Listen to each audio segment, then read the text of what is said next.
programa de Frente com a Lei de hoje, estamos recebendo o vereador Flávio Dias, do PTB.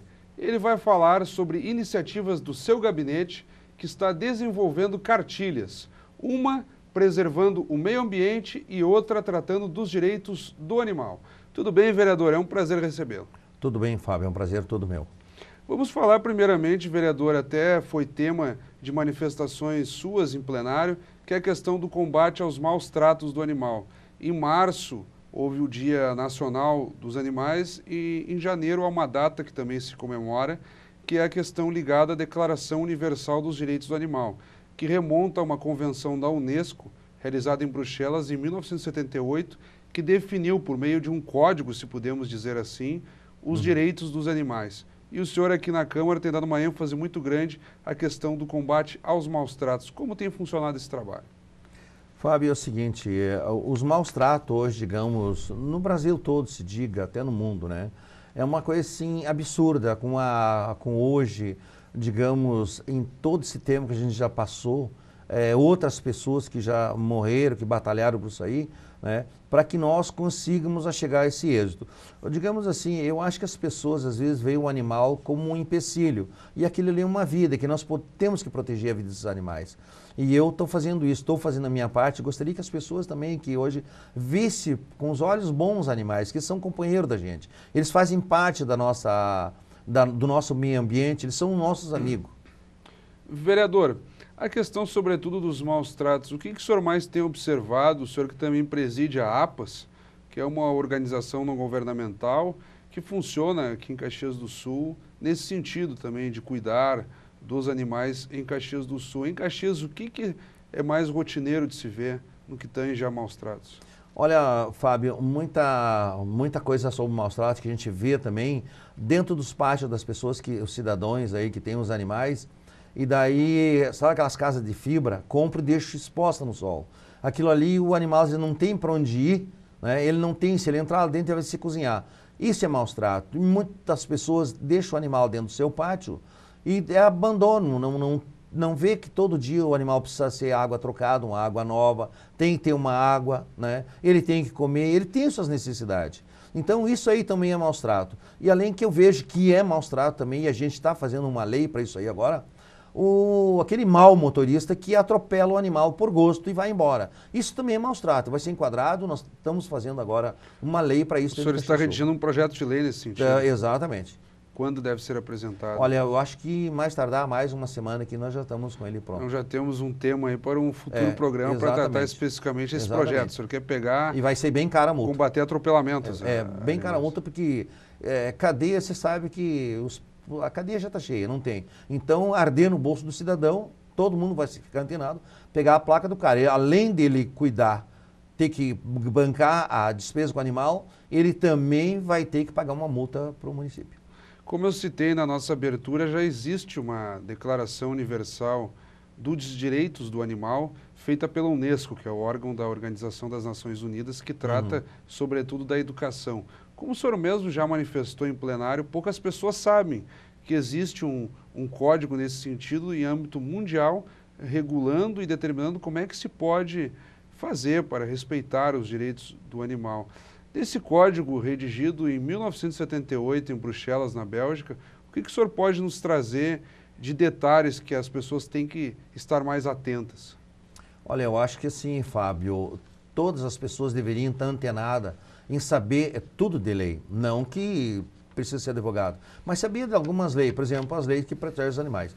Muitas pessoas não sabem disso aí, não sabem, né? E às vezes se sabem, se fazem que não sabem para não responder por aquilo. Mas agora, diante disso que nós estamos criando aqui, o cidadão vai ter que se alertar por isso aí. E eu diria assim também que o grande problema hoje que nós temos ainda, não todos, deveria ser, eu vou ver para que nós possamos colocar nas escolas para que as crianças possam aprender essas coisas, que eles já de lá para cá nós possa desenvolver com as crianças esse melhor tratamento com os animais, melhor respeito com os animais, para que nós possa ter uma sociedade mais justa com os animais. Dessa Declaração Universal que o senhor, de certo modo, reprisa nessa cartilha, o que a gente pode tirar como maior exemplo que eventualmente o senhor tem observado que as pessoas esqueçam de respeitar? Olha, eu acho assim, Fábio, tem muitas pessoas que deixam de respeitar tudo sobre o animal. Acham que o animal é um empecilho. E na verdade não é. O animal é um amigo da gente, foi Deus que colocou ele ali. Claro. Né? Porque se fosse ruim, Deus não ia colocar ele para nós, né? Tanto é que o cachorro é o maior amigo, os animais são os maiores amigos da gente. Pode ver que o cão, quando tu tem um cãozinho, ele é fiel a você. Tu pode às vezes dar uma chinelada nele, mas dali meia horinha ele está nos teus pés te agradando. Claro. O senhor citou a questão de muitas vezes não trocar água, de colocar... Mas há também, quando a gente fala em maus tratos, é bater, atropelamento, como o senhor já falou. Uhum. Às vezes um cão está doente, a pessoa, ao invés de tentar buscar um tratamento, alguma coisa, às vezes faz a grosso modo no interior, muito já se fez, que é dar simplesmente um tiro e matar o cachorro no fundo do pátio. Que ações nesse sentido mais lhe apavoram no contexto caxiense? Olha, me apavora que um ser humano que faz uma coisa dessa aí, ele pode fazer com qualquer outro ser humano, né? E aí a gente tem uma dificuldade, porque a gente vai nesses maus tratos aí e tu não consegue testemunhar, porque as pessoas ficam com medo. Ficam com medo, né? E até porque, agora mesmo eu tô com uma ordem de um juiz ali para retirar um animal de um cara que estava em maus tratos. Né? Ele fazia o quê? Na verdade, eu não sei, eu não me inteirei do processo ainda, mas na verdade não maltratava o animal. Está ali endereçado, o juiz endereçou para o vereador Flávio Dias, amigo dos animais, retirar esse animal do pátio dele. Tá? Outra questão que vem sendo muito tratada e não é de hoje, são formas de abate, inclusive. Muitas vezes se questiona até que forma seria adequado. Alguns chegam a abater animais com marretadas na cabeça, eu estou falando com gado de corte, principalmente, outros lançam mão de métodos diversos. Antigos ainda. Pegando a questão do abate animal, que muitas vezes não chama tanto atenção, as pessoas se preocupam mais com o produto final, que é o consumo da carne bovina, suína, aves, por aí afora. Como é que o senhor acredita que deveria ser mais adequado o processo de abate? Olha, eu acho que a morte do animal, todos os animais teriam que ter uma morte letal, uma morte que não fosse daquela maneira, porque tu vê marretado, o animal fica sofrendo. Eu te digo isso por quê? Porque desculpe, o meu primeiro trabalho foi dentro do frigorífico. E eu vi absurdo daquilo lá, que eles faziam com os animais. E não tinha como marretadas? Marretada, aí não morria, dava mais outras marretadas, né? Até que o animal fosse morrer. Então o animal sofre bastante. E eu vejo, por outro lado, que a carne desse animal, ela fica comprometida. Não é a mesma carne daquele animal que morre mais, com uma morte mais Mas severa. pelo processo letal seria então aquela injeção letal, teria que ser alguma realmente? Coisa que, eu não sei, eu teria que consultar. Que poderia também alterar a qualidade da carne, exatamente. Que se mas daí ver com o substância. veterinário o que poderia ser feito, né? Que hoje é um absurdo. Uma coisa que eu vi também ali sobre os peixes ali também, e houve um movimento também, depois que eu tive ali, eu vi um movimento ali, também eu acho ali uma coisa absurda aquilo ali. Olha, sacar um peixe, ele também tem vida, né? O senhor está falando da questão da feira do peixe vivo, aquilo ali, né? Que houve um movimento aqui dentro de Caxias do Sul questionando o processo de morte desses peixes, para aí sim o consumo humano, né? Eu acho que hoje assim as pessoas que lidam com isso aí têm que ter um cuidado muito grande, né? Para que não acontecesse esse tipo isso é uma atrocidade animal, né? Não justifica mais hoje. Eu sempre digo, hoje, na época de tanta tecnologia, né? Os caras fazerem alguma coisa, digamos, para o animal que não justifica mais. Que é uma fronteira, acredito que até para o senhor, muitas vezes as pessoas devam lhe perguntar, pela sua vinculação aos animais, o que seria realmente justo, porque nós pegamos, por exemplo, o gado de corte, próprio peixe, como o senhor já está fazendo menção, vêm sendo animais consumidos em larga escala. Até na Europa, recentemente, houve uma polêmica muito grande quanto ao consumo de carne de cavalo. Até não tanto por ser necessariamente cavalo, mas não ser informado. Estavam utilizando em lasanhas e outros produtos congelados a compensação de insumos com carne de cavalo e não informando nas embalagens. Exatamente. Sobretudo na Inglaterra, os ingleses ficaram muito chateados e horrorizados com essa questão de ter que consumir carne de cavalo. Qual é a fronteira para se saber se é adequado ou não consumir determinado tipo de animal? Olha, isso aí é uma fronteira bastante complicada tu dizer, porque a opinião pública é muito grande, é dividida sobre vai das culturas também? Vai das culturas também. Veja bem que tem um país aí que os caras comem cachorro, né? Nós jamais pensaríamos nisso A aí. Índia, Né? por exemplo, não concorda. Os Mata vaca, indianos né? não consomem vaca. Não, de jeito nenhum, né? Fica solto. Né? Eu acho que eles estão certos, porque eu acho que até porque nós convivemos, aprendemos desde criança a comer carne, acho que na verdade não precisaria comer carne desde pequeno, acho que desde pequeno, e poderia viver com vegetal, outros coisas, ia ter uma vida saudável melhor ainda, né? E o senhor particularmente tem adotado já uma dieta mais vegetariana? Tu sabe, eu já adotei uma dieta vegetariana há uns 3, 4 anos atrás e fiquei mal. Daí eu fui ao médico, meu médico que não podia deixar de comer carne. Porque tem pessoas que têm um organismo que requer aquele tipo de vitamina na carne, né? Da carne, né? É que é difícil, sobretudo com relação ao ferro e outros eu tinha substituído por ovo, mas não deu. Não deu certo. Comecei a ficar fraco, tontura, seco, daí aí não deu mesmo, né? Aí eu fui ao médico para pedir uma vitamina, não adianta, tu vai ter que voltar. Eu digo, mas eu não queria mais comer carne e tal. Não, mas vai ter que comer, não adianta. Aí até ele me convenceu, né, que não, o gado Deus deixou pro cara comer, não adianta e tal. Sei que tu é protetor de animal, mas vamos fazer o quê, dizer?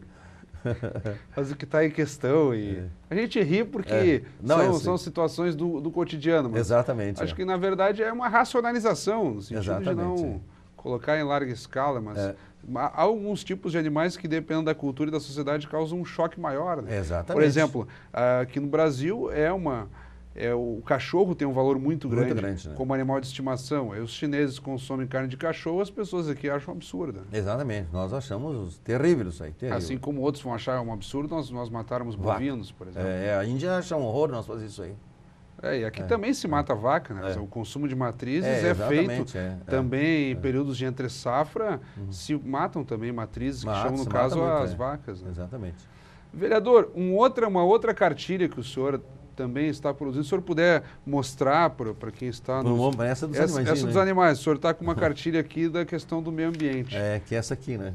Que também vai na mesma linha, que é a questão também do aquecimento global, da sustentabilidade, e o senhor elenca, no meio dessa cartilha, uma série de possibilidades e providências que nós podemos tomar, né? Que poderiam ser tomadas para evitar a agressão ao meio ambiente e também na linha de agressão aos animais. Que medidas básicas, eu estive olhando o seu material, o senhor cita, por exemplo, ficar menos tempo no banho, cuidar para desligar a luz, eventualmente usar menos gás, eventualmente trocar o monitor do computador para consumir menos luz. Medidas cotidianas que não representam muita vantagem para o meio ambiente, né? Muita vantagem, mas não representa um grande sacrifício para quem está fazendo. Eu acho que assim, não haveria, digamos, sacrifício nenhum. Porque normalmente a pessoa às vezes vai pro chuveiro e um banho, eu tomo banho 3, 4 minutos, sou rápido porque eu não sei. Desde criança eu tive umas preocupações comigo. Era a água e os animais. Para te ter uma ideia, eu passo 1 ano, 2 anos sem lavar meu carro. Para não gastar água. Eu não gosto de ver água aí fora. Sim.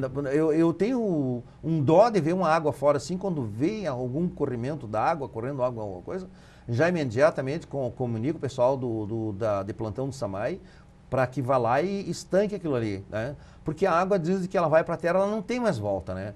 E eu vejo gente se lavando o carro toda semana, gastando uma quantidade de água imensa. E as pessoas me dão a impressão assim, que essa pessoa que está lavando o carro, ela não tem noção que aquela água ali vai faltar para ela um dia.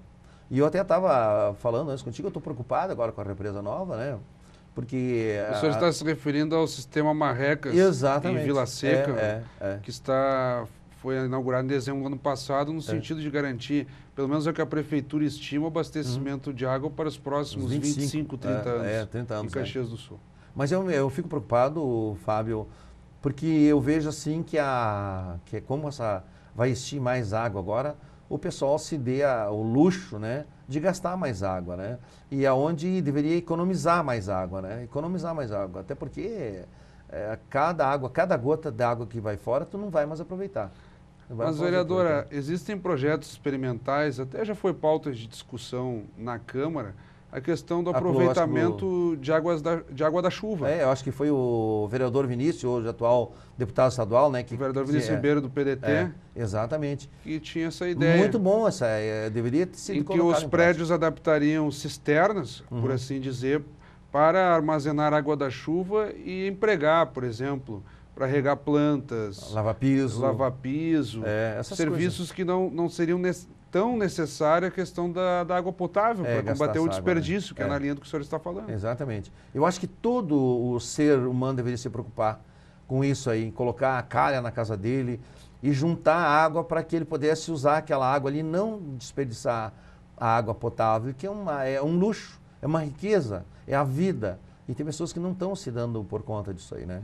Que é um debate que o senhor coloca quando cita a questão do Marrecas. Eu lembro que o vereador Rodrigo Beltrão, uma vez até pela Comissão de Legislação Participativa e Comunitária, promoveu uma audiência pública para combater as perdas de água. Que, na verdade, se forem adequados o sistema de canos e outras medidas de infraestrutura de Caxias do Sul, se poderia economizar água e aproveitar, porque, para que as pessoas entendam, muitas vezes a água que sai da represa, ela não chega na mesma quantidade nos lares. Nesse meio tempo, se perde grande quantidade por causa de um buraco num cano e tantas outras formas que, sinceramente, não precisaria produzir tanta água, gerar tanta água para chegar na residência tão pouco, né? Eu acredito assim, andando pela cidade, a gente vê assim, que existe hoje, não sei, não teria dizer assim, mas eu calculo que mais ou menos 30% da água está sendo perdida dentro da cidade. Entre canos velhos, que dentro da nossa cidade, aqui no centro, os canos, encanamento, tudo é cano velho, né? Cano de ferro ainda, que com certeza tem vazamento muito grande. E a gente vê canos que estouram por aí, né? Que a água está indo fora, a água está indo fora em quantidade, às vezes. Eu não sei recordar exatamente quanto tempo faz essa audiência pública, mas questão de um ano, um pouco mais, se calculava em mais de 60%. Veja bem, né? As perdas de água em Caxias do Sul. Eu estava sendo bondoso, com 30% mais ou menos, né? Então veja bem que existe mais. Que também não é tão simples de se providenciar isso. Às vezes o encanamento é antigo e a troca demanda muitos recursos, né? Mas esse tempo eu estava lendo, não sei que revista era, eu estava lendo, eu não sei, mas me parece que é no Japão que existe um aparelho que detecta onde é que tem vazamento de água. Passa por ali e vai detectar onde é que tem vazamento de água. E tem que compensar com a tecnologia. Deve ser um aparelho caro, que senão de repente a prefeitura já teria comprado, né? Que é um aparelho, o SAMAI já teria comprado, que deve ser um aparelho muito caro, né? E que outros desperdícios, além da água, o senhor tem observado e que poderiam ser combatidos com medidas domésticas e simples no cotidiano das pessoas? Olha, eu vejo, até porque quando eu vou na casa dos meus amigos, eu até chamo a atenção deles. Às vezes a pessoa abre a torneira para lavar louça e deixa aberto direto. Fica às vezes 40 minutos lavando. É muita água. E outra, quando o cara vai escovar o dente, que eu vejo, né? O pessoal abre a torneira e esquece de fechar a torneira. Até o próprio desperdício da pasta. Exatamente, é demais, né? Demais, Então, existe muita coisa assim que o ser humano deveria se localizar naquilo ali. Até porque é menos dinheiro dele que vai fora, né? Está dando dinheiro para outros, né? Está dando dinheiro para o governo, que não há necessidade, né? Vereador, estamos chegando ao final do nosso programa. Acho muito interessante, que são detalhes que o senhor tratou, tanto na questão de maus tratos aos animais, quanto na própria preservação do meio ambiente, com atitudes que não são difíceis para as pessoas fazerem, sem dúvida nenhuma. Acho que vão concordar com o que o senhor falou. E vamos torcer, então, para que as pessoas se conscientizem nesse seu esforço, por meio das cartilhas, de tentar combater esses problemas. E fica um espaço para o senhor fazer algumas considerações e tocar em algum ponto que nós não tenhamos abordado. Bom, o que eu vou fazer, né, Fábio, nós vamos tirar bastante cópia disso aqui, né, para nós distribuir nas escolas para as crianças, os dois juntos, para as crianças na escola, para que as crianças comecem a educar os pais, né? Que hoje a gente vê assim que as crianças hoje estão mais afiadas que os pais, as crianças estão mais preocupadas com o meio ambiente, muito preocupadas com o meio ambiente, né? Os jovens, e com o problema dos animais. A gente vê que é muito grande. Eu recebo lá, quase que todos os meses, uma quantidade de jovens muito grande, muito preocupado com o meio ambiente, com os animais. Então, eu acho que a gente deve se preocupar e começar a passar para eles, para que eles comecem a se inteirar de mais coisas, para que eles possam nos ajudar e ajudar também a educar pessoas que se fazem desentendido do meio ambiente, problema com os animais, né? Mais uma vez, então, muito obrigado, vereador. Conversamos, então, com o vereador Flávio Dias, do PTB. O programa de hoje fica por aqui. Obrigado pela audiência. Até o nosso próximo encontro.